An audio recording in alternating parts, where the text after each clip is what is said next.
ओम नमो भगवते वासुदेवाय. सार्थ सुबोध ज्ञानेश्वरी. लेखन आणि वाचन सौ मनीषा भास्कर अभ्यंकर, महाराष्ट्र, मिरज 416410. अध्याय दुसरा. सांख्ययोग. अर्जुनाचा संक्षिप्तपणे आपले म्हणणे मांडणे. भाग दुसरा. ओव्या आहेत 35 ते 38. अर्जुन श्रीकृष्णांच्या जवळ आपले युद्ध न करण्याविषयीची भूमिका परत मांडत आहे. भीष्म व द्रोण या गुरुजनांना आपण ठार मारणं उचित नाही, ही भावना त्याच्या मनात दृढमूल होऊ लागलेली आहे. जया लागी मने विरू, आम्ही स्वप्नेही न शको धरू, तया प्रत्यक्ष केवी करू घातू देव. ज्यांच्याविषयी मनाने वाकडेपणा आम्हाला स्वप्नातही धरता यावयाचं नाही, त्यांचा देवा आम्ही प्रत्यक्ष घात कसा बरे करावा. वर जळो हे जियाले, एथ आघवे यासी हेची काय जाहले, जे यांच्यावधी अभ्यासिले मिरविजे आम्ही. यापेक्षा आग लागो या जिन्याला. सगळ्यांनाच आज असे काय झाले आहे, जो आम्ही शस्त्रविद्येचा अभ्यास केला त्याची प्रतिष्ठा यांचा वध करून मिरवायची का. मी पार्थू द्रोणाचा केला, येणे धनुर्वेदू मज दिधला, तेने उपकारे काय आभारैला वधितया ते. मी पार्थ द्रोणांनी तयार केलेला त्यांचा चेला आहे, त्यांनीच मला धनुर्विद्या दिली. या उपकाराने बद्ध होऊन मी त्यांचा वध करावा का.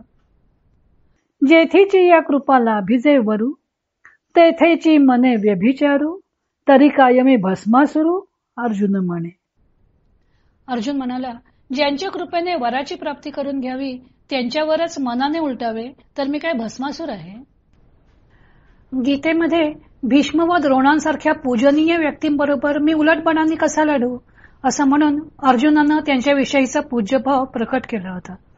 गीतेतील कथम या शब्दानं अर्जुनाचा भीष्म व द्रोणांविषयीचा पूजार्ह भाव तितकासा स्पष्ट होत नाही, पण ज्ञानदेवांनी तो स्पष्ट करून दाखवलेला आहे.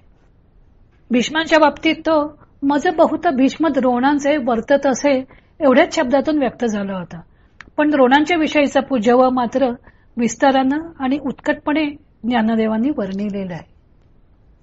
भीष्म ज्यांनी आपला सांभाळ केला व द्रोण ज्यांनी आपल्याला शस्त्रविद्या शिकवली, त्या गुरुजनांना मारणे योग्य होणार नाही असं त्याच्या मनानं घेतलं होतं. त्याला वाटत आहे की स्वप्नात सुद्धा त्यांच्याशी वाकडेपणा धरणे शक्य नाही, तर प्रत्यक्ष घात करणं कसं शक्य आहे. यांचा वध करून आम्ही आमची शस्त्रविद्या सिद्ध करायची आहे का. अर्जुन म्हणत आहे की मी पार्थू द्रोणाचा केला, द्रोणांनी तयार केलेला मी त्यांचा शिष्य आहे, तेव्हा गुरूंनी शिकवलेल्या विद्येचा गुरूंवरच प्रयोग करायचा का. त्यांच्या उपकारांची अशी परतफेड करायची का. ज्यांनी धनुर्वेद शिकवला त्यांच्याच वर बाण मारायला मी काय भस्मासूर आहे.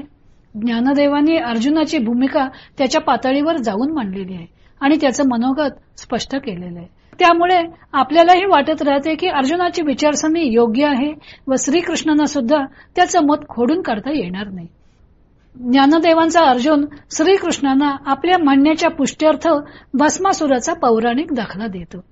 भस्मासूर हा एक दानव, त्याने शंकरांना प्रसन्न करून घेतले व मी ज्याच्या डोक्यावर हात ठेवीन तो जळून भस्म होऊन जाऊ दे असा वर मागितला.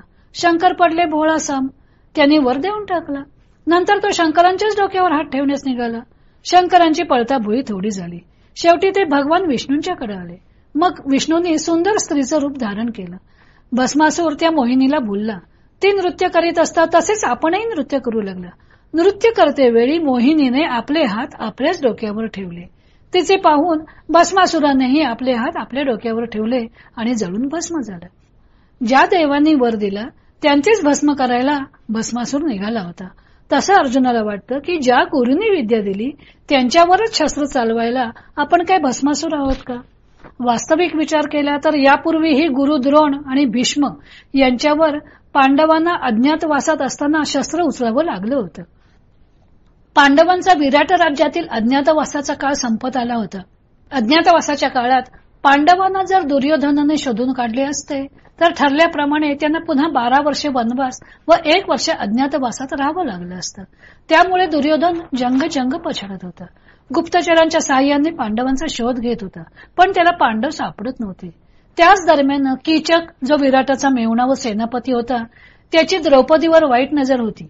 त्याचा आचारी वेशातील भीमानं वध केला होता. कीचकवधाची बातमी दुर्योधनाच्या कानावर गेली होती. तेव्हा पांडव नक्कीच विराटाच्या आश्रयाला असावेत अशी शंका कौरवांना आली होती.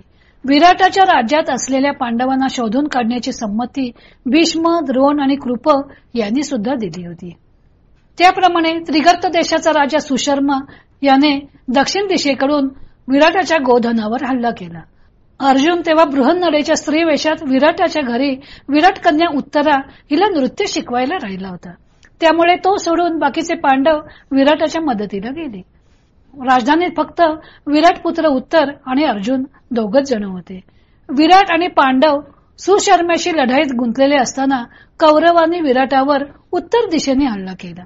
त्यावेळी अर्जुन विराट पुत्र उत्तराचा सारथी बनला व त्याने कौरवांशी युद्ध केले. उत्तर सुरुवातीला मोठ्या वल्गना करत होता, पण कौरव सेनेत भीष्म, कर्ण, द्रोण, अश्वत्थामा वगैरे रथी महारथी पाहिल्यावर मात्र त्याची बोबडी वळली व तो बृहन्नडेला आपण युद्ध करणार नाही असं म्हणू लागला.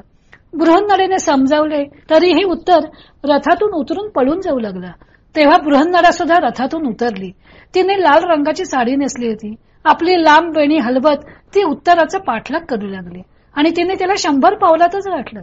त्याचे केस पकडले व त्याला रथाजवळ आणलं. त्याला सारथी व्हायला सांगितलं व स्वतः बृहन्नडेच्या रूपातील अर्जुन कौरवांचे युद्ध करू लागला.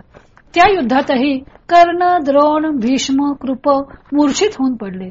तेव्हा बृहन्नडेच्या सांगण्यावरून उत्तरने त्यांची अत्यंत मौल्यवान उत्तरीय काढून आणली व गोधन घेऊन विराट नगरात आले. या युद्धाच्या वेळी अर्जुनाच्या मनात प्रश्न आला नाही की मी भीष्म द्रोणांच्या वर कसे शस्त्र उचलू, पण आता या निर्णायक युद्धात मात्र तो हातपाय गाळून बसला होता.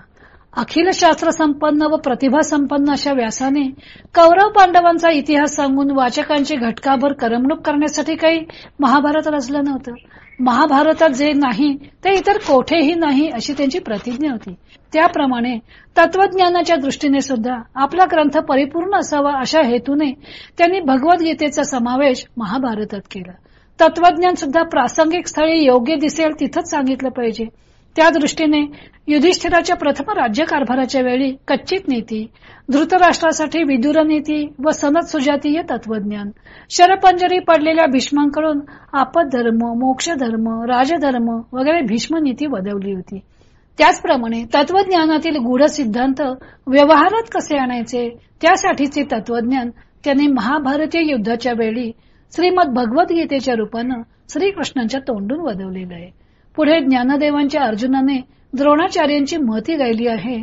तो भाग आपण उद्या पाहू.